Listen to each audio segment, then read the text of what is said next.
Hello, my name is Katya Ermolayev, and I'm a research student here at RCS. My topic is Prokofiev's opera War and Peace, based on the novel by Leo Tolstoy. My project is to tell the epic tale of why Prokofiev wrote 5 versions of this opera over the course of 12 years, and to propose what we, as scholars and performers, should do with these 5 versions. Prokofiev started working on War and Peace in April of 1941, just a few months before the Nazi invasion of the Soviet Union. He continued working on it throughout the Second World War and up to 2 weeks before his death in 1953. Why are there 5 versions? What was wrong with the first that he had to revise it over and over again? Perhaps the best place to start is 200 years ago, when Napoleon invaded Russia, the historical event around which Tolstoy's novel is set. In a very crude summary, the French, led by Napoleon, invaded Russia in 1812, and by 1813 were defeated by the Russian army under General Kutuzov. The history is rife with operatic potential. There's the unbelievable story of the burning of Moscow when the city, made entirely of wood, was burned to the ground.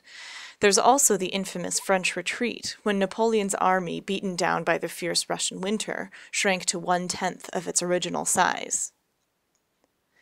In addition, it's crucial to know that in War and Peace, Tolstoy argues that history is determined not by the heroic acts of individuals like General Kutuzov, but by an infinite number of acts, decisions, and circumstances involving many people.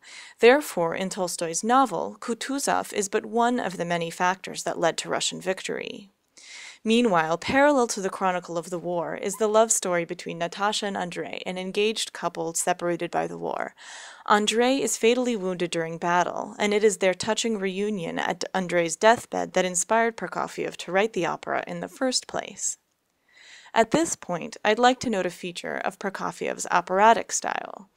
Prokofiev preferred a recitative or speech-like style of singing over the aria forms of traditional opera. Arias, like monologues, pause dramatic time. Prokofiev wanted a more natural, organic flow of time, and so he kept lengthy lyrical asides to a minimum. However, this stylistic feature was frowned upon by the authorities, whose tastes were anti-modernist and much more traditional. In Stalin's doctrine of socialist realism, it dictated that art should have a traditional form and avoid anything modernist, avant-garde, or experimentalist.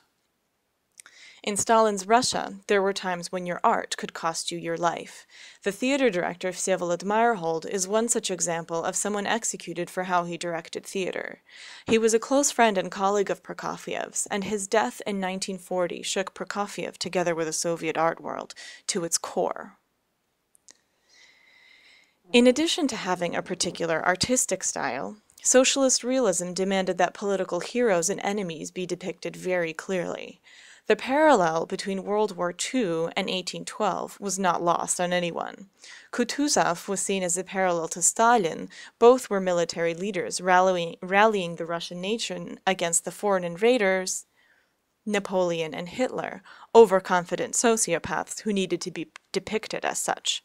Soviet art, film, and literature from this period is full of similar black and white depictions of Russia's military heroes and enemies, all skewed to serve a contemporary political purpose.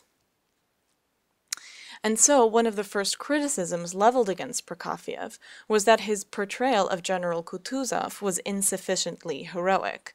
Prokofiev had stayed true to Tolstoy and didn't make him out to be a hero of mythic status, and so he was forced to add Scene 10, depicting a decisive war council during which Kutuzov now also sings a long tuneful aria. Similarly, the Russian peasants' role in the war against Napoleon, and by extension Hitler, needed to be emphasized. Thus, Prokofiev was urged to eliminate minor roles and replace them with mass choruses, like the fiery choral epigraph that now introduces the opera. Finally, the last major revision was the addition of the ball scene, where Natasha and Andrei have their first waltz. Not only was Prokofiev criticized for leaving out a key scene in Andrei and Natasha's love story, but he had missed the chance to compose great ball music, preferably in the style of 19th century Russian opera. And so Prokofiev added Scene 2. In the end, Prokofiev took what was originally a small, intimate opera of 11 scenes focused on the subtleties and complexities of love and war, lasting roughly 3 hours, and expanded it to a Sovietized 4-plus-hour opera of 13 scenes plus choral epigraph, which altogether demand a much larger cast and much bigger budget. But in today's opera houses and on all these CDs and DVDs, you'll only hear one version, version 5. It's the 5th version of the opera that the Bolshoi premiered in 1959, and that has to this day remained the only version performed and recorded throughout the world.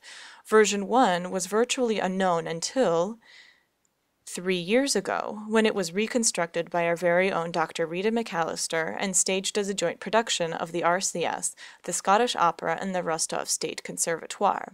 The production later premiered in Russia, where, as in the UK, it was hailed as a huge success.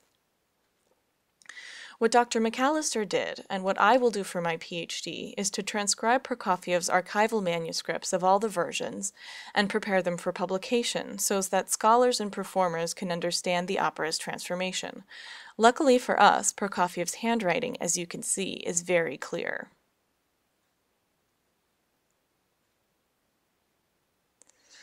My submitted PhD will consist of a portfolio of transcribed music, versions 1 through 5, along with annotations. The tentative plan for publication after the PhD is for versions 1 and 5 to be published in print as the most complete performable versions, and the intermediary versions to be published digitally and made available online. In conclusion, not only will my PhD tell the story of Prokofiev's opera, it will also tell the story of the politicization of art under Stalin and the importance of giving a voice back to the artists who were silenced by the Soviet regime. Thank you.